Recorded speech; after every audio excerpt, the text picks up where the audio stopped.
বছরের প্রথম দিনে যে এমন খাবার খেতে হবে একদমই আশা করিনি। হ্যালো এভরিওয়ান, দিস ইজ তুলি। Welcome to my another video. সকলকে জানাই শুভ নববর্ষের আন্তরিক প্রীতি ও শুভেচ্ছা। বড়োদেরকে আমার প্রণাম আর ছোটোদেরকে অনেক অনেক ভালোবাসা। তো আজকে সকালবেলা ঘুম থেকে উঠে স্নান টান সেরে নিয়ে আমি এখানে করছি হলো চাউ, কারণ আমার বর চাউ খেতে ভীষণই পছন্দ করে। তো যার জন্য বছরের প্রথম দিনে আমি চাউ দিয়েই স্টার্ট করলাম, যেহেতু ও ভীষণ পছন্দ করে। আর সকালবেলার স্টুডেন্টরা পড়তেও আসবে, তো তাদের জন্য একটু বেশি করেই করছি। আর তার সাথে এখানে আমি সিমু রেডি করে নিয়েছি, আর অন্যদিকে বর বাজার থেকে নিয়ে এসে এখানে কয়েক রকমের মিষ্টি নিমকি সব কিছুই নিয়ে এসে ওদেরকেও খেতে দেবো, নিজেদেরও হবে, দুটোই আর কি। তো সকালবেলা একদম আমার ফ্রেশ ট্রেশ হয়ে এগুলো সব কাজ করা কমপ্লিট হয়ে গেছে। তো ওদের জন্য সব কিছু প্লেটও রেডি করে নিয়েছি। তারপর আর কোনো ভিডিও ক্লিপ না হয়নি, সোজা বসে গেছি আমি লাঞ্চ করার সময়। লাঞ্চে এখানে রয়েছে আমার প্রিয় কাঁঠাল চিংড়ি, তার সাথে চাল কুমড়ো ঘণ্ট, পটল ভাজা, লেবু, আর হচ্ছে মাগুর মাছ দিয়ে কাঁচা কলা আর আলু দিয়ে পাতলা করে তরকারি। যেহেতু বাঙালি নববর্ষ, তো একদম মাছে ভাত ছাড়া কি কমপ্লিট হয় বলো? তো মাছে ভাতেই যেহেতু বাঙালি, তো আজকে মাছে হয়েছে। তো প্রতিটা রান্নায় ভীষণই ভালো হয়েছে। আর তোমরা কারা কারা নববর্ষের প্রথম দিন কী খেলে অবশ্যই কিন্তু কমেন্টে জানিও। আর খাওয়ার শেষে ছিল তোই, যেহেতু বাঙালি নববর্ষ, তো একটুখানি ল্যাব না খেলে চলে বলো?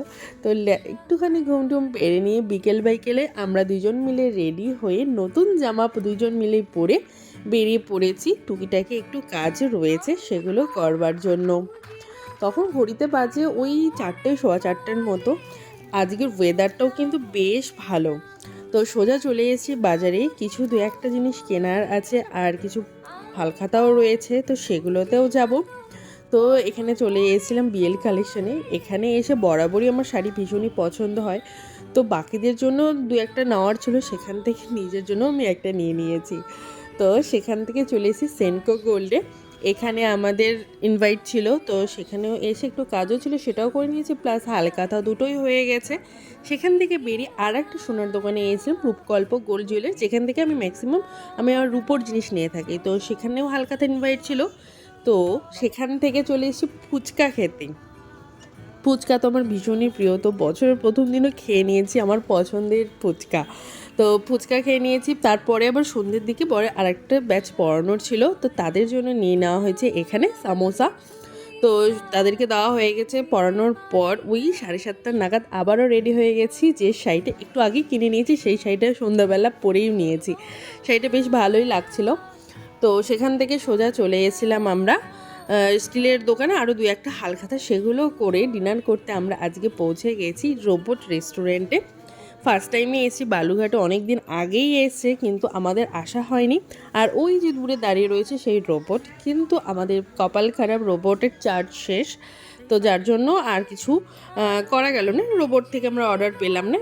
হ্যাঁ, আর তোমাদের জন্য আমি এখানে মেনু কার্ডটা দিয়ে দিয়েছি, তোমরা চাইলে জুম করে বা স্ক্রিনশটও নিয়ে নিতে পারো যারা বালুঘাটে রয়েছে। আর আমরা এখানে অর্ডার করেছিলাম বাটার মশলা, চিকেন বাটার মশলা সরি, আর তার সাথে বাটার নান। তো এবার আসি কেন বললাম যে এরকম বাজে খাবার খেতে হবে, কারণ এখানে চিকেন বাটার মশলার কোয়ালিটি ভীষণই বাজে ছিল। আমার স্পেশালি লেগেছে, চিকেনগুলো ভীষণই হার্ড ছিল। তো যাই হোক, অন্যদিন এলে হয়তো কোয়ালিটি আরও ভালো পাবো। তো বাই, নেক্সট ভিডিওতে দেখা হচ্ছে।